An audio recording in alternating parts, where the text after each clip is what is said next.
नमस्कार दोस्तों, crime stories channel पर मैं राजेश आपका स्वागत करता हूं।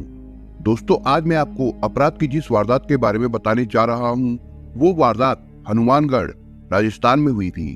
तो चलिए दोस्तों, इस वारदात के बारे में हम लोग विस्तार से जानते हैं। राजस्थान के शहर हनुमानगढ़ में राष्ट्रीय समाचार पत्र के ब्यूरो प्रमुख और स्थानीय संवाददाता एक सप्ताह पहले नहर में इनोवा कार गिरने की घटना को साधारण दुर्घटना मानने को तैयार नहीं थे। उस हादसे में 4 लोगों की नहर में डूबकर मौत हो गई थी। 3 एक ही परिवार के सदस्यों में पति पत्नी और उनकी बेटी के अलावा एक लिफ्ट लेकर सफर कर रही अपरिचित महिला थी। ब्यूरो प्रमुख ने स्थानीय संवाददाता से इस बारे में अपना तर्क देते हुए कहा, माना कि इंदिरा गांधी मेन कैनाल में अक्सर गाड़ियों के गिरने की दर्दनाक घटनाएं होती रहती है, परंतु ये भी उतना ही कड़वा सच है कि वैसी घटनाओं को लेकर पुलिस भी ज्यादा छानबीन नहीं करती है, महज एक हादसा बताकर आगे की जांच बंद कर देती है। 8 फरवरी की रात को हुई इस घटना को एक हादसा कहकर नजरअंदाज करना ठीक नहीं होगा। आप बिल्कुल ठीक कह रहे हैं सर। एक तो इनोवा भारी भरकम कार है, ऊपर से उसमें बैठे 4 लोग, तो फिर कार अचानक कैसे खिसक सकती है, स्थानीय संवाददाता ने कहा। और हाँ, कार तो सड़क के किनारे उबड़ खाबड़ पटरी पर खड़ी थी, ब्यूरो प्रमुख बोले। ऐसा करते हैं कि हम लोग घटना स्थल पर वैसे ही एक कार लेकर चलते हैं और उसे पटरी पर लगाकर देखते हैं कि वो अपने आप कैसे खिसक सकती है, कितनी दूर तक जा सकती है, संवाददाता ने सुझाव दिया। एक इनोवा कार किराए पर लो और कल ही वहां चलने का प्रोग्राम बनाओ। हमें पुलिस प्रशासन को सचेत करना होगा, वरना आगे भी दुर्घटनाएं होती रहेंगी और वे फाइलों को बंद करते रहेंगे। ब्यूरो प्रमुख के इस निर्णय का संवाददाता ने एक आदेश की तरह पालन किया और फिर दोनों अगले ही रोज इनोवा कार लेकर घटनास्थल पर पहुंच गए। उन्होंने सुरक्षा के लिए कार को पीछे से एक रस्ते के सहारे बांध रखा था। रस्ते को ढीला कर इनोवा को अपने आप खिसकने के लिए छोड़ दिया, लेकिन ये क्या, कार टस से मस नहीं हुई। यहाँ तक कि उसे हल्का सा धक्का भी दिया गया और कई एंगल से हिला डुला कर देखा गया, पर कार वहीं रुकी रही। 2 पत्रकारों द्वारा किए गए इस प्रयोग की खबर अगले दिन समाचार पत्र में प्रमुखता से मुख्य पृष्ठ पर छपी। उसमें 1 हफ्ते पहले हुई इनोवा कार हादसे को एक सुनियोजित घटना बताया गया। ये भी कहा गया कि किसी साजिश के तहत कार को किनार में ढकेला गया होगा। आशंका जताई गई कि कार में सवार लोगों से किसी की दुश्मनी हो सकती है। कारण कार ड्राइव करने वाला व्यक्ति भी हादसे के बारे में साफ जानकारी नहीं दे पाया था। खबर पढ़कर लोग चौंक गए। वे तरह तरह की चर्चा करने लगे। किसी ने उस जगह को पूरी तरह से सुरक्षित बनाने का तर्क दिया, तो किसी ने पुलिस पर निकम्मेपन का दोष मढ़ दिया। दूसरी ओर पुलिस प्रशासन पर भी इस खबर का बहुत असर हुआ। वैसे पुलिस के आला अधिकारी पहले से ही इस घटना को शंका की निगाह से देख रहे थे। घटना के 8 दिन बाद मृतक रेणु के भाई रमेश प्रसाद विजयनगर में हनुमानगढ़ पुलिस थाना गया। वो सिडाना निवासी जगदीश प्रसाद का बेटा था। उसने इनोवा कार ड्राइवर रमेश स्वामी के खिलाफ लापरवाही से कार चलाने की शिकायत दर्ज की। शिकायत में रमेश प्रसाद ने लिखा कि कार चालक की लापरवाही की वजह से ही उसकी बहन रेणु, बहनोई विनोद और भांजी इशिका समेत एक अन्य महिला सुनीता भाटी की मौत हुई है। उसने चालक पर जानबूझकर हत्या करने का मुकदमा दर्ज करने की गुहार लगाई। चालक को मृतक व्यक्ति का दोस्त और एक ही ऑफिस में साथ साथ काम करने वाला बताया। इस आरोप के आधार पर धारा 304 के तहत एक मामला दर्ज कर लिया गया। मामले को एसपी प्रीति जैन ने गंभीरता से लेते हुए जांच की जिम्मेदारी रणवीर सिंह मीणा को सौंप दी। साथ ही हनुमानगढ़ के डीएसपी प्रशांत कौशिक और साइबर सेल के हेड कांस्टेबल वाहेगुरु सिंह को सहयोगी के तौर पर उनके साथ लगा दिया। उसके बाद पुलिस मुस्तैदी से जांच करने लगी। साइबर सेल टीम ने कार चालक रमेश स्वामी के मोबाइल नंबर की कॉल डिटेल्स निकलवाई।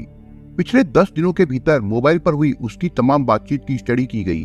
उसी सिलसिले में रमेश की कुछ संदिग्ध कॉल की भी जानकारी मिली। साइबर सेल टीम चौंक गई कि इनोवा कार विनोद की ही थी। तब रमेश ने इस बारे में रामलाल नायक नाम के व्यक्ति से क्यों बात की थी। रामलाल के मोबाइल नंबर की लोकेशन लखोपाली की थी। पुलिस ने रामलाल को उसके मोबाइल लोकेशन के आधार पर थाने बुला लिया। पूछताछ में उसने बताया कि वो पिछले कई सालों से रमेश स्वामी के खेत बटाई पर जोता करता था। रमेश स्वामी पहले ही हिरासत में लिया जा चुका था। उसने भी रामलाल की बातों की पुष्टि कर दी। उसके बाद आगे की जांच के लिए रामलाल को भी हिरासत में ले लिया गया था। पुलिस ने जब रामलाल पर उसकी रमेश के साथ फोन पर हुई बातचीत को विस्तार से जानने के लिए सख्ती की, तब उसने बताया कि उसने एक सहयोग मांगा था। उसके लिए वो तैयार भी हो गया था। रमेश के कहने पर घटना के दिन रामलाल शाम ढलते ही इंदिरा गांधी मेन कैनाल पर पहुंच गया था। रमेश स्वामी ने जब गाड़ी पटरी पर खड़ी की तब रामलाल वहीं पास पे अंधेरे में खड़ा था। रमेश कार में बैठे लोगों को क्या कहकर उतरा था रामलाल को नहीं मालूम, लेकिन रमेश ने रामलाल के पास आकर कार को पीछे धक्का देने के लिए कहा। उसने धक्का देने के बारे में कुछ भी जानने की जरूरत नहीं समझी। उसके कहे अनुसार उसने जोर से धक्का लगा दिया। बताया कि कार के थोड़ा हिलने के बाद रमेश स्वामी ने उसे वहां से चले जाने को कहा और खुद कार की दूसरी ओर चला गया।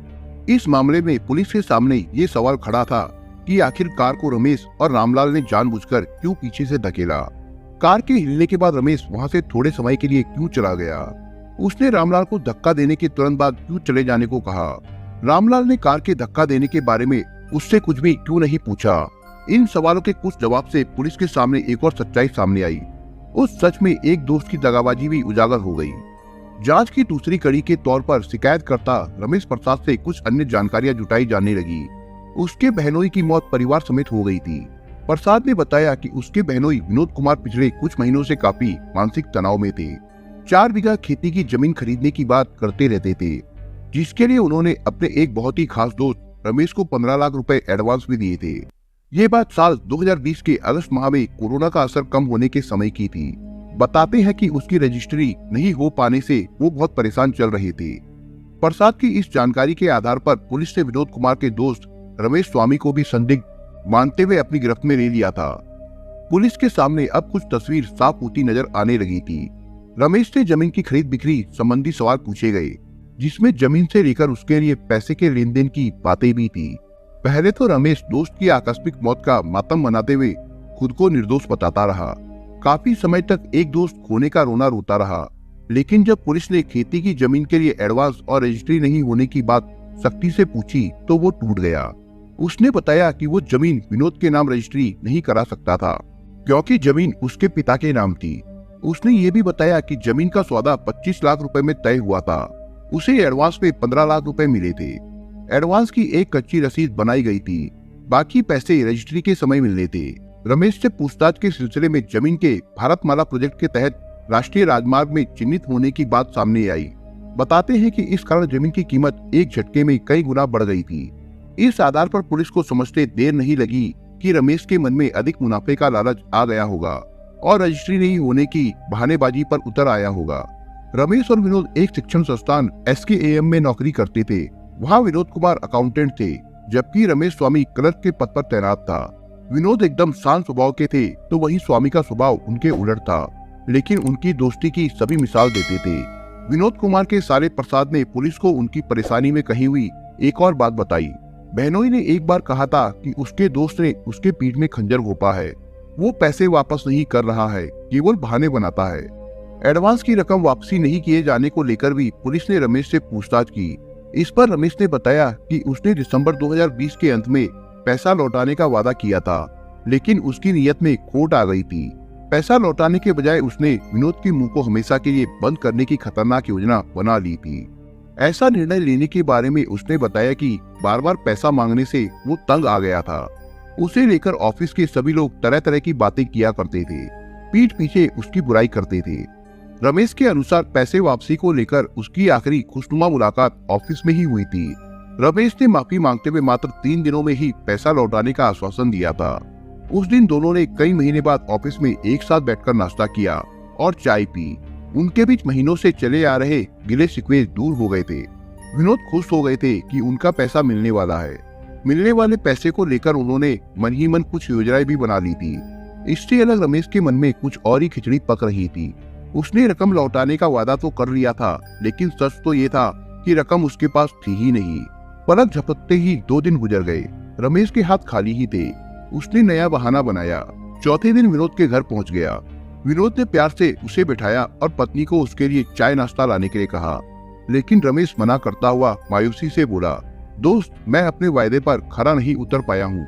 मैंने अपने सभी जानकारों के यहाँ तकादा कर लिया, सबने हाथ खड़े कर दिए हैं। उनमें 3 तो अनाज के व्यापारी है। उन्होंने मार्च के बाद ही रकम लौटाने की बात कही है। चलो मुझे पुलिस के हवाले कर दो, जो चाहे सजा दिलवा दो। ऐसी बात क्यों करते हो? मुझे तुम पर भरोसा है। मैं थाना पुलिस के झमेले में नहीं पड़ना चाहता हूँ। विनोद बोला, नहीं नहीं भाई, मैं तुम्हारा और ज्यादा नुकसान नहीं होने दूंगा। अब मैं सारी रकम का ब्याज भी दूंगा। ब्याज के साथ मूल रकम अप्रैल 2021 तक मिल जाएगी। रमेश ने एक और आश्वासन दिया। रमेश की बातें सुनकर विनोद को मन मारना पड़ा। उनके पास ना तो कोई मजबूत कागजात थे और ना वो किसी कानूनी विवाद में पड़ना चाहते थे। उन्होंने कहा कि उन्हें मूल रकम ही मिल जाए वही काफी है। वो ये भी जानते थे कि अगर रमेश पर ज्यादा दबाव बनाया तो वो मूल रकम से भी मुकर सकता है। विनोद का मन एक बड़ी रकम के फंस जाने से दुखी था, जबकि रमेश स्वामी के दिमाग में कुछ और ही खुरापात चल रही थी। वो खुश था कि विनोद उसके जाल में फंस गया है। हालांकि इसके अलावा एक और सच्चाई थी जिसे रमेश ने पुलिस के सामने कबूल कर लिया था।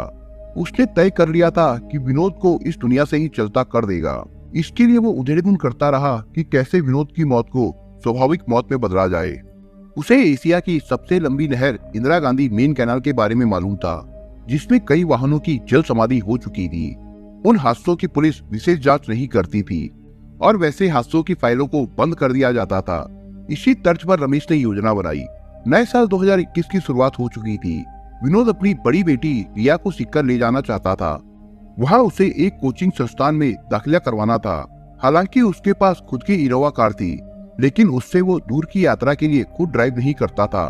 उसे रमेश के बारे में पता था कि वो अच्छी तरह से कार ड्राइव कर लेता है। उसके साथ वो पहले भी सैकड़ों किलोमीटर की यात्रा कर चुका था। इस बारे में विनोद ने रमेश से बात की। वो झट तैयार हो गया। उसे मानो मुंह मांगी मुराद मिल गई थी। तय प्रोग्राम के अनुसार विनोद अपनी पत्नी रेणुका, बड़ी बेटी रिया, छोटी बेटी इशिका के साथ 8 फरवरी को इनोवा कार से सीकर के लिए निकल पड़े। कार रमेश स्वामी ने ड्राइव की। वे 3.5 घंटे में सीकर पहुंच गए। वहां रिया का दाखिला हो गया। अब उनके लौटने की बारी थी। इसी बीच विनोद कुमार के एक जानकार संदीप भाटी ने फोन कर बताया कि उसकी पत्नी सुनीता भाटी इन दिनों सीकर में है, सो उसे भी वो अपनी गाड़ी में साथ लेते आए। उन्होंने सुनीता के मिलने की जगह भी बता दी। शाम होने से करीब 1 घंटा पहले विनोद सीकर से वापस लौट पड़े। इस बार कार में बेटी रिया की जगह सुनीता थी। थोड़ी देर गाड़ी ड्राइव करने के बाद रमेश स्वामी ने चाय नाश्ता करने की इच्छा जताई। सभी एक ढाबे के पास रुके। उस दौरान रमेश उनसे दूर जाकर फोन पर किसी से बातें करने लगा। रात के 10 बज चुके थे। विनोद की गाड़ी लखुवाली गांव से गुजरते हुए नहर के पुल पर पहुंच गई। नहर करीब 35 फीट गहरी है। पुल से करीब 1 किलोमीटर आगे मेन रेगुलेटर बना हुआ है। उससे अन्य नहरों में पानी बहा दिया जाता है। रमेश ने कार को मेन सड़क से हटाकर कैनाल की पटरी पर खड़ा कर दिया। वो नीचे उतर गया। बाकी लोग नींद में कार में ही बैठे रहे। विनोद ने सोचा कि वो शायद पेशाब करने के लिए उतरा होगा। वो भी नींद में था, थकावट भी महसूस कर रहा था। कुछ मिनट में ही कार खिसकने लगी। देखते ही देखते कार नहर में जा गिरी। खिसकती कार से सुनीता ने अपने पति संदीप को फोन किया था। अनहोनी की आशंका के साथ जब वे कैनाल के पास पहुंचे तब तक वहां तो अनहोनी हो चुकी थी। लोगों की भीड़ जुट चुकी थी। उन्हीं में से किसी ने दुर्घटना की सूचना पुलिस को दे दी। रात होने और काफी अंधेरा होने के कारण पुलिस कुछ नहीं कर सकी थी। घना कोहरा भी छा गया था। अगले रोज 9 फरवरी 2021 को पुलिस ने गोताखोरों और क्रेन की मदद से इनोवा कार बाहर निकाली। उसमें 4 सवार भी थे। उनकी मौत हो चुकी थी। पुलिस ने उसे सीधे सीधे हादसा करार देते हुए फाइल तैयार की और मीडिया को इसकी जानकारी दे दी। कुछ दिनों बाद कोरोना फैलने के कारण इलाके में कोरोना कर्फ्यू लग गया। भारी संख्या में पुलिस बल व्यस्त हो गए। नतीजतन इस मामले की जांच पड़ताल थम गई थी। लॉकडाउन में ढील दिए जाने के बाद इस मामले की सुनवाई जून महीने से दोबारा शुरू की गई। तमाम तरह की पूछताछ के बाद रामलाल और रमेश स्वामी को 12 जुलाई 2021 को अदालत में पेश किया गया, जहां से उन्हें जेल भेज दिया गया था। दोस्तों, आप अगर चैनल पर नए हो तो आप चैनल को सब्सक्राइब करने के साथ कमेंट बॉक्स में इस कहानी के बारे में अपने विचार जरूर लिखिएगा। मिलता हूं एक नई कहानी के साथ। तब तक के लिए अपना ख्याल रखिएगा। धन्यवाद।